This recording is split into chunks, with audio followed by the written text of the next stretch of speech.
செல்வம் சார்ந்த தடைகள் சரியாகும். தேய்பிறை அஷ்டமி இரவு 8 மணி நேர பரிகார வழிபாட்டை இந்த பதிவில் உங்களுக்காக பதிவு செய்ய இருக்கின்றேன். நான் பல்வேறு விதமான செல்வ தேடுதல்களை தேடிட்டு இருக்கும்போது கொங்கண சித்தரோட ஒரு மூல நூலில் இருந்து தெரிஞ்சுக்கிட்ட ஒரு விஷயம், தாந்திரீக முறையில் பிரபஞ்ச பேராற்றல்கிட்ட நம்மளோட வேண்டுதலை வைப்பதற்கு தேய்பிறை அஷ்டமி இரவு 8 மணிக்கு ஒரு பரிகார வழிபாட்டை கற்றுக்கிட்டேன். அதையை நான் ப்ராக்டிக்கலாக செஞ்சு பல்வேறு விதமான பெனிஃபிட்ஸை என் லைஃப்பில் அடைஞ்சேன். அதற்கப்புறம் தான் ஸ்பிரிச்சுவலாகவே எனக்கு பல்வேறு விதமான வளர்ச்சிகள், ஆசீர்வாதங்கள் கிடைச்சது. அந்த வழிபாட்டை நான் நிறையா நம்மளோட பணவளக்கலை பயிற்சியில் நிறைய பேத்துக்கு சொல்லித்தந்து கண்கூடாக ரிசல்ட்டை பார்த்துருக்கோம். அதே பரிகாரத்தை சொல்கிறேன். வரும் புதன்கிழமைங்க தேய்பிறை அஷ்டமி வருது. புதன்கிழமை தேய்பிறை அஷ்டமியை குபேர தேய்பிறை அஷ்டமி என்று சொல்வார்கள். அன்றைய தினத்தில் காலையிலிருந்து இரவு வரைக்கும் உணவு எடுத்துக்காம அல்லது நீராகாரம் மட்டும் எடுத்துக்கொண்டு காலையில் எந்திரிச்ச உடனேயே உங்கள் வீட்டில் ஒரு தீபம் ஏற்றி, அது அணையா தீபமாக இரவு மொழியும் இருக்கிற மாதிரி தீபத்தில் நெய்யெல்லாம் ஊற்றி தொடர்ந்து ஒரு 24 ஹவர்ஸ் எரிகிற மாதிரி ஏற்பாடு பண்ணிக்கங்க. காலை மதியம் மாலை எந்த உணவும் எடுத்துக்கொள்ளாமல் உங்கள் மனசுக்குள்ளே ஓம் காலபைரவாய நமோ நம, ஓம் சொர்ணாகர்ஷண பைரவாய நமோ நம, சூரிய உதயத்தின் போது 27 முறை, மதிய நேரம் சூரியன் உச்சியில் இருக்கும்போது 27 முறை, சூரியன் அஸ்தமனமான பிறகு மாலை நேரத்தில் 27 முறை இந்த மந்திர ஜபத்தை செய்யணும்.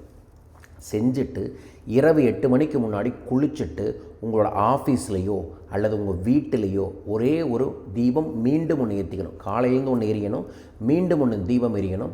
அந்த தீபத்தை பச்சை பயிரை பரப்பி சென்டரில் ஏற்றி தீபமாக ஏற்றிக்கணும். அதற்கு முன்னாடி உங்களோட நீண்டகால செல்வ பிரச்சனை ஒரு பிரியாணி இலையில் எழுதி புணுகு தடவி அந்த தீபத்துக்கு முன்னாடி வச்சிடணும். அந்த தீபத்துக்கிட்ட உட்கார்ந்து நீங்கள் செல்வத்தடை சரியாகணும், பணப்பிரச்சனை சரியாகணும், பணவரவு வரணும் அப்படின்னு வேண்டிட்டு, தனம் தரும் பைரவர் தளரடி பணிந்திடின் தளர்வுகள் தீர்ந்துவிடும், மனம் திறந்தவன் பாதம் மலரிட்டு வாழ்த்திலின் மகிழ்வுகள் வந்துவிடும், சினம் தவிர் தன்னையின் சென்மய புன்னகை சிந்தையில் ஏற்றவனே, தனக்கு ஈடு இல்லை யாருமே என்பான், தனமலை வெய்திடுவான் என்று வரக்கூடிய ஸ்ரீ ஸ்ரீ சொர்ணாகர்ஷ்ண பைரவர் அஷ்டகத்தை ஒரு முறை அல்லது 8 முறை படிக்கணும். இந்த மந்திரத்தை உண்மையாகவே வாழ்க்கையில் ரொம்ப பணப்பிரச்சனை இருக்கிறவங்கெல்லாம் படித்தாங்கன்னா படிக்கவே கண்ணில் தண்ணி ஒழுகும். ஏன்னா அந்த உணர்வு உங்களுக்கு தெரியும். 8 முறை படித்ததுக்கப்புறம் பிஸ்கட் பேக்கெட்டை எடுத்து உங்கள் ஸ்ட்ரீட்டில் இருக்கக்கூடிய டாகுகளுக்கு போடுங்க. போட்டுட்டு வந்து இரவு எளிய உணவு, முடிஞ்சால் ஃப்ரூட்ஸ் மட்டும் சாப்பிட்டுட்டு உறங்குங்கள்.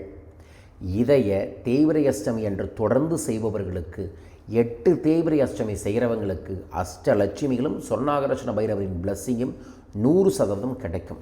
உங்களுக்கு கிடைக்கணும்னு நான் முன்கூட்டியே பதிவு செய்கிறேன். பயன்படுத்தி வளம் பெறுங்கள், வாழ்க. வரும் புதன்கிழமை தேய்பிறை அஷ்டமியை முன்னிட்டு நம்ம குபேர பீடத்தில் இருக்கக்கூடிய பைரவருக்கு பூஜை செய்து சொர்ணாகர்ஷண பைரவர் எந்திரத்தை பிரசாதமாக தரோம். நான் அதிகமாக கொடுத்த ஒரு எந்திரம்னா இந்த எந்திரம் தான். வீட்டில் வியாபாரத்தில் இருக்கிற இடத்துல இந்த பைரவர் எந்திரத்தை வைக்கிறது ரொம்ப நல்லது. சொர்ணாகர்ஷண பைரவர் எந்திரம் தேவைப்படுபவர்கள் தொலைபேசிகள் தொடர்பு கொண்டு உங்கள் பேரை பதிவு செய்யுங்கள், வாழ்க. வரும் மார்ச் 15ஆம் தேதி மதுரை வர இருக்கின்றேன். மதுரை நண்பர்கள் என்னை சந்திக்க, உங்கள் வாழ்வில் பெரும் செல்வ செழிப்பை ஏற்படுத்தக்கூடிய கல்பத்தரு பயிற்சியில் கலந்து கொள்ள கிழக்கக்கூடிய தொலைபேசி எண்களில் தொடர்பு கொள்ளுங்கள். மார்ச் 15ஆம் தேதி கல்பத்தரு பயிற்சி வகுப்பு மதுரை, மார்ச் 22ஆம் தேதி கோயம்புத்தூர், மார்ச் 29ஆம் தேதி சேலத்தில் நடைபெற இருக்கின்றது. கலந்து கொண்டு வளம் பெறுங்கள். மேலும் விவரங்களுக்கு தொலைபேசி எண்களில் தொடர்பு கொள்ளுங்கள்.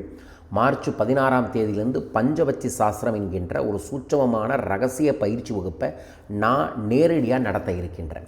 இந்த பயிற்சி வகுப்போட சிறப்பு என்ன அப்படின்னா, உங்கள் ராசிக்குரிய பட்சி என்ன, அந்த பட்சியை வழிபடுவது எப்படி, அந்த பட்சிக்கான வெற்றிகரமான நேர காலம் என்ன, அந்த காலத்தில் என்னென்ன வேலையை செஞ்சால் நமக்கு பெரும் வெற்றி கிடைக்கும் என்பதை இந்த பயிற்சியில் நான் சொல்லித்தர இருக்கின்றேன். மிஸ் பண்ணாமல் கலந்துக்கங்க. விவரங்களுக்கு தொடர்பு கொள்ளுங்கள்.